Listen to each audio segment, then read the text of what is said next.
స్కందపురాణం ప్రకారం శివుడు పార్వతీదేవికి చెప్పిన వరలక్ష్మి వ్రత కథ ఏమిటో మీకు తెలుసా? ఈ వీడియోని తప్పకుండా స్కిప్ చేయకుండా చూడండి, ఎందుకంటే అష్టలక్ష్ముల కటాక్షం ప్రతి మనిషికి అవసరం.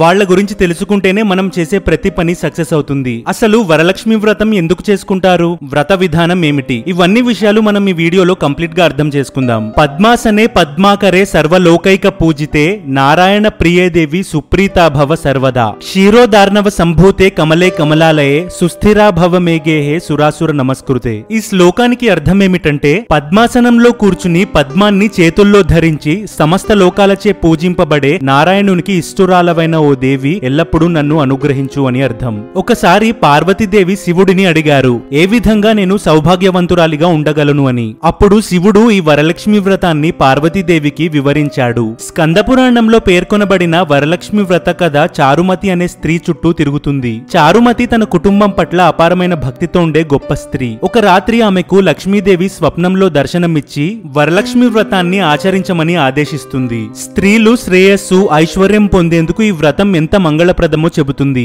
ఆమెకు వ్రత విధానాన్ని వివరించి ఆ వ్రతం వల్ల కలిగే లాభాలను తెలియజేస్తారు లక్ష్మీదేవి. చారుమతి తన కుటుంబ సభ్యులు మరియు పొరుగు వారితో కలిసి పూజను శ్రద్ధగా నిర్వహిస్తుంది. ఆమెకే కాదు, ఆ పూజలో పాల్గొన్న వారందరికీ ఐశ్వర్యం, సౌభాగ్యం మరియు ఆరోగ్యాన్నిచ్చే వరాలు లభిస్తాయి. ఈ విధంగా శివుడు పార్వతీదేవికి చారుమతి కథ చెబుతాడు. మహిళలు ఈ వ్రతాన్ని శ్రద్ధగా చేస్తారు, వాళ్ల భర్తకు దీర్ఘాయుష్షు కోసం. వివాహితులు మాత్రమే కాదు, కన్యలు కూడా భవిష్యత్తులో మంచి భర్త కోసం ఈ వ్రతాన్ని చేస్తారు. ఈ వ్రతం వల్ల మనకు అష్టలక్ష్ముల అనుగ్రహం కలుగుతుంది. అష్టలక్ష్ములు లక్ష్మీదేవి యొక్క 8 రూపాలను సూచిస్తాయి. ఈ రూపాలు ఐశ్వర్యం, సంపద, ధైర్యం, శక్తి, సంతానం, విజయం, జ్ఞానం, ధ్యానం వంటి విభిన్న శుభాలనిచ్చే దేవి స్వరూపాలుగా భావించబడతాయి. ఆదిలక్ష్మి సనాతన ఐశ్వర్యానికి, ఆధ్యాత్మిక సమృద్ధికి ప్రతీక, అన్ని ఐశ్వర్యాల మూల స్వరూపం.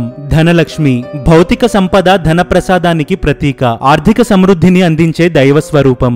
ధాన్యలక్ష్మి వ్యవసాయం, పంటలు, ధాన్యాల ద్వారా కలిగే సమృద్ధికి ప్రతీక. గజలక్ష్మి ఏనుగులతో సంబంధం ఉండే ఈ లక్ష్మీ రూపం శక్తి, అధికారం, రాజ సమృద్ధికి ప్రతీక.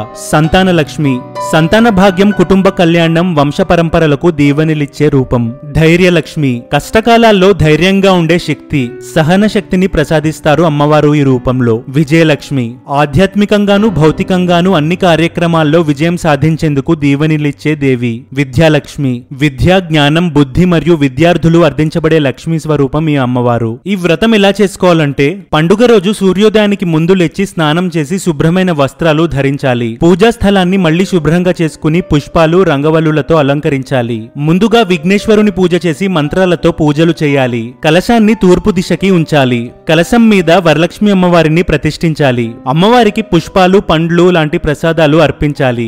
వరలక్ష్మి వ్రతం కథను శ్రద్ధతో చదవాలి లేదా వినాలి. దీపం, కర్పూరంతో అమ్మవారికి హారతి ఇవ్వాలి. వివాహిత మహిళలు 9 ముళ్ళు కలిగిన పసుపు దారాన్ని కుడి చేతికి కట్టుకోవాలి. ఇది వ్రతాన్ని పాటిస్తున్న సంకల్పానికి చిహ్నం. బంధుమిత్రులకు వాయనాలు ఇచ్చుకోవాలి. ఉదయం నుండి సాయంత్రం వరకు కఠిన ఉపవాసం పాటించాలి. రెండవ రోజు కూడా పూజ చేసి వ్రతాన్ని ముగించాలి. శనివారం కలశాన్ని కదుపుకోవచ్చు. అమ్మవారికి నైవేద్యంగా పెట్టిన ప్రసాదాన్ని కుటుంబ సభ్యులకు, మిత్రులకు పంచాలి. పూజ అనంతరం ఉపవాసాన్ని విరమించాలి. అమ్మవారి మరియు పెద్దల ఆశీర్వాదాలు తీసుకోవాలి.